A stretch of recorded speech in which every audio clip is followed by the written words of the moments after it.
आप सबों को जय मसीह की प्रिय। सुबह की प्रार्थना में आप हर एक का स्वागत है। मैं विश्वास करता हूँ आप भले चंगे परमेश्वर के संधि में दिन प्रतिदिन प्रार्थना में जीवन को बढ़ा रहे हैं। हम देखते हैं अनेक लोगों का जीवन में भविष्य को शैतान रोक के रखा है। उनका भविष्य एक डार्क हो गया है, अंधेरापन छाया। जिस प्रकार हमने सोचा उस प्रकार अभी तक हुआ नहीं है।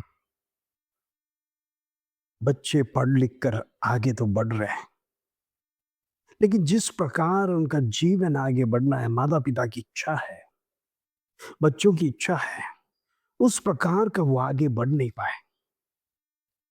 मेडिकल में उनको एंट्रेंस मिला नहीं। बड़ी इच्छा के साथ डॉक्टर बनाने के लिए कोशिश किया, लेकिन उसके लिए मार्ग नहीं खुला। अब्रॉड जाने के लिए कई सालों से प्रयत्न कर रहा, अभी तक कोई विश्वास नहीं मिला, कोई अपॉर्चुनिटी नहीं खुल रहा है। पढ़ाई लिखाई है, डिग्री से आपके पास, लेकिन कोई मार्ग दिखाई नहीं दे रहा है। अनेक इंटरव्यू शायद आपने दिया होगा, Praise the Lord, लेकिन कोई अच्छी जगह पर आपका सिलेक्शन नहीं हुआ है। बड़े दुख के साथ, निराशा के साथ आप सोचते हैं, मेरे जीवन में ही ऐसा क्यों, मेरे साथ ही ऐसा क्यों, मुझे ही सब दुख क्यों झेलना पड़ रहा है, मेरे परिवार में समस्या क्यों बार बार आ रहा है, मैं रिजेक्टेड क्यों हूं। मैं जिस प्रकार सोचता हूं आगे बढ़ने के लिए, उस प्रकार मैं क्यों आगे बढ़ नहीं पा रहा हूं, कहां मेरी गलती है। Praise the Lord, मैं अब क्या करूं ताकि मेरा भविष्य उज्जवल हो जाए, मैं आगे बढ़ पाऊं। नौजवानों के जीवन में अनेक सवाल है। उस सवालों के कारण उनके माता पिता भी बहुत चिंतित है। हमने सोचा उस प्रकार हमारे बच्चों के साथ हुआ नहीं।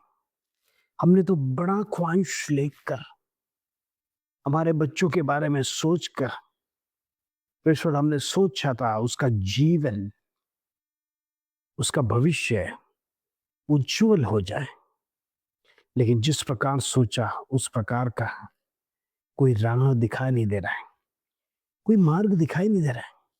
हम करें तो क्या करें? प्रार्थना तो करते हैं, परमेश्वर से गिड़गिड़ाते हैं, अभी तक कोई उत्तर नहीं है। आप में से अनेक लोग अनेक सवालों के साथ टेंशन में है। कई लोगों का जीवन में जॉब मिलता है, लेकिन सैलरी या सही समय पर मिलता नहीं। और अब जॉब मिला है तो भी वो एक अच्छा जॉब नहीं है, और उसके कारण से आप डर के मारे उसे छोड़ना भी नहीं चाहते, क्योंकि दूसरा कोई अपॉर्चुनिटी मुझे मिलेगा या नहीं, एक शक के दायरे में आप फंसे हुए हैं। इस दुनिया में अनेक प्रकार का कष्ट है। सैलरी या समय पर मिल नहीं रहा, सैलरी पर्याप्त नहीं है, घर चलाने के लिए बड़ा कष्ट है। मेहनत तो आप दिन रात करते हैं, सुबह बड़ी भोर को उठते हैं और रात को बड़ी लंबी देरी से आप सोते हैं, सब कुछ बराबर है, लेकिन जीवन में एक मोमेंट नहीं दिख रहा है, एक प्रोस्पेरिटी नहीं दिख रहा है। वही सुनो, मैं आपसे कहना चाहता हूं, परमेश्वर का पवित्र शास्त्र में एक वचन है, अपनी मार्ग की चिंता यहोवा पर डालो, उसे तुम्हारा ध्यान है। आज कितने लोग इस विषय को समझते हैं, इस वचन को गंभीरता से लेंगे। अपनी मार्ग की चिंता यहोवा पर डालो, उसे तुम्हारा पूरा ध्यान है। हालेलुया। इन दिनों में प्रभु के हाथ में सौंप कर प्रार्थना कर कर आप जाइए, प्रभु बड़े बड़े कार्य आपके जीवन में करेगा। प्रभु ऐसे कार्य को करेगा आप सोच नहीं सकेंगे। आज मेरा विषय यह है, परमेश्वर तुम्हारे लिए मार्ग बनाएगा।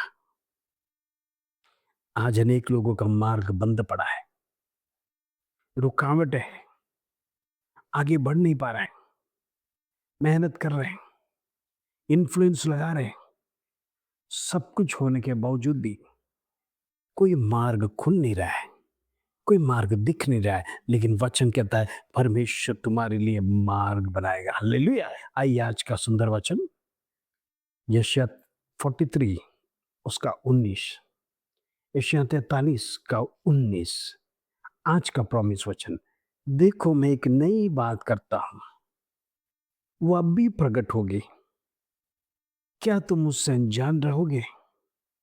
मैं जंगल में एक मार्ग बनाऊंगा और निर्जल देश में नदियां बहाऊंगा। देखो प्रेज़ द लॉर्ड, आज का प्रॉमिस वचन आपके लिए।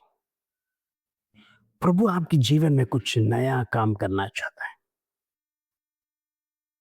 लेकिन सबसे इंपॉर्टेंट बात, हमारा जीवन को परमेश्वर के हाथ में समर्पण करिए। अपने जीवन की अवस्था, अपना जॉब, अपना घर, अपना वाहन, सब कुछ प्रभु के हाथ में दीजिए। हम अपनी घमंड, अपनी ताकत से सब कुछ ना चलाइए। मेरे पास पैसा है, मेरे पास गाड़ी है, बंगला है, मुझे किसी का एडवाइस की जरूरत नहीं है, मुझे किसी से प्रार्थना कर कर पूछने की जरूरत नहीं है, किसी पास्टर को कहने की जरूरत नहीं है मेरे विषय में प्रार्थना करो, मुझे सब ज्ञान है, मेरा एडवाइस में मैं सब कुछ कर सकता हूं। नहीं प्रियो, किसी पास्टर को फोन करने के लिए मैं आपसे नहीं कहता हूं, लेकिन स्वर्ग में एक पिता बैठा है, उसकी आलोचना में, उसकी गाइडेंस में आप नहीं चलेंगे तो आपके जीवन में कुछ नया नहीं दिखेगा। भले ही करते हैं, मेहनत करते हैं, लेकिन वचन में जैसा कहा प्रभु यीशु ने, तो यीशु ऐसी थैली में आप जमा करते हैं जिसके नीचे छेद है, ऊपर से डालेगा, नीचे से चला जाएगा, बरकत आपके जीवन में नहीं आएगा। फिर आप सवाल उठेंगे, आखिर गलती मेरे से क्या है? आखिर कहाँ मुझसे प्रॉब्लम हुआ है? मेरे पास इतना ज्ञान, इतना बुद्धि है, नॉलेज है, लेकिन मैं जब करता हूं वो सक्सेस नहीं होता है। आज का प्रॉमिस वचन यही कहता है, परमेश्वर तुम्हारे लिए मार्ग निकालेगा और अभी प्रकट होगा। प्रेज़ द लॉर्ड, क्या तुम मुझसे अनजान रहोगे? जो विषय आप प्रार्थना करते हैं, प्रभु उसमें सॉल्यूशन लाना चाहता है, बल्कि देरी से नहीं, अब भी सॉल्यूशन लाना चाहता है। प्रभु उदाहरण से समझाता है, मैं जंगल में एक मार्ग बनाऊंगा। आप देखते हैं जंगल में कई लोग घूम गए, फंस गए। आपने सुना होगा कई लोग जंगल में जाने के बाद मार्ग दिखाई नहीं, उनको नॉर्थ ईस्ट वेस्ट साउथ कोई पता नहीं, और जिसके कारण से प्राणी उनको खा गए, क्योंकि उनको रास्ता पता नहीं। अगर जंगल में रास्ता होता तो जिस रास्ते से गया हुआ व्यक्ति वापस लौट कर आता, लेकिन अंदर तो प्रवेश करने के बाद आपको सारी जगह जंगल ही जंगल दिखेगा, आपको कोई रास्ता दिखाई नहीं देगा। रास्ता स्वयं हमको ढूंढना पड़ेगा, लेकिन आपको पता नहीं आप किस दिशा में जा रहे हैं, उसके बीच जंगली जानवर आपको खत्म कर देगा। हालेलुया। परमेश्वर कहता है आपको भटकने की जरूरत नहीं, आपको जंगलों में जाकर भटकने की जरूरत नहीं। कहने वाला आपको जीवन में दर पर दर भटकने की जरूरत नहीं।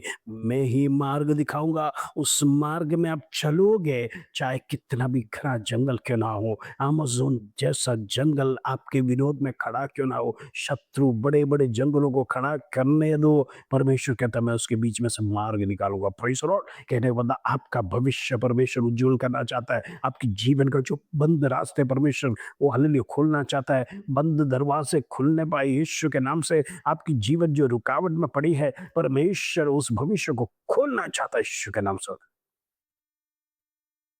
प्रभु आगे वचन में कहते हैं, निर्जल देश में मैं नदियां बहाऊंगा। निर्जल देश में पानी की बहुत सूखापन है। हम देखते हैं राजस्थान इलाका में लोग कितने दूर जाकर पानी लाते हैं, और जिस देश में पानी मिलता है वहां पर लोग पानी को वेस्ट करते हैं।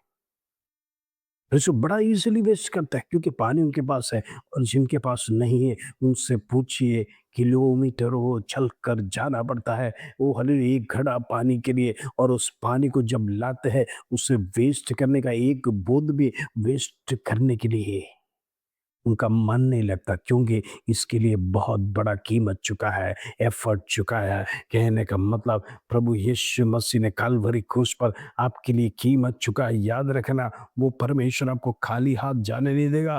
वो परमेश्वर कहता है मैं निर्जल देश में तुम्हारे लिए नदियाँ बहाऊँगा। सूखापन को आपको दूर करेगा, आपके निराशापन को दूर करेगा, आपका दुःख को दूर करेगा। नदियाँ ये दिखाती है परमेश्वर एक रिफ्रेशमेंट, हालेलुया। सूखा जमीन में जब बारिश गिरता है वो जमीन कितना खुशी से वो पानी को एक्सेप्ट करता है, एक फ्रेशनेस आ जाता है, एक ताजगी आ जाता है। पेड़ों को देखो, पौधों को देखो, हरी भरी होकर प्रेशर वो नाचते कूदते दिखाई देते हैं। उसी प्रकार आपका जीवन आज सूखापन हो गया है, आज ड्राई हो गया है, आप कुछ हासिल नहीं करते कर कर आपका मन बार बार आपको कोसता है। आपका जीवन में यही सवाल आता है, मेरे जीवन में सूखापन कब जाएगा? मेरे जीवन में कष्ट कब जाएगा? मेरे जीवन में बीमारी कब जाएगा? मेरे जीवन में निराशापन कब जाएगा? मेरे जीवन में दुःख कब जाएगा? मैं हर प्रकार का कोशिश करता हूँ, लेकिन उसमें से छुटकारा कब मिलेगा? मैं आपसे कहना चाहता हूँ, परमेश्वर इन दिनों में बड़े कार्य आपके जीवन में करने जा रहा है। आपका सूखापन दूर करने जा रहा है, आपका निराशा दूर होगा, आपका दुःख दूर होगा, वेदना खत्म करेगा। हालेलुया! आइए हम प्रार्थना करेंगे। पिता परमेश्वर धन्यवाद। आज सुबह का प्रॉमिस वचन उनके जीवन में बड़े कार्य करने पाए, हर निराशा दूर होने पाए, हर दुख दूर होने पाए, हर वेदना खत्म होने पाए। प्रभु तू उनके लिए महान कार्य कर, उसके धन्यवाद। आदर महिमा जलाल तुझे देते प्रभु। छोटी सी प्रार्थना प्रभु यीशु मसीह के नाम से मांगते हैं, सुनो और ग्रहण कर पिता, आमीन आमीन। प्रभु इन दिनों में आपके जीवन में बड़े कार्य करने पाए, आपकी निराशा दूर करने पाए, आपका दुख दूर करने पाए, वेदना समस्या खत्म कर कर आपके लिए एक नया जीवन, एक नया रास्ता, एक नया सोता परमेश्वर आपके लिए तैयार करने जा रहा है। इस वचन के साथ प्रभु आप सबको आशीष दे। जय मसीह की।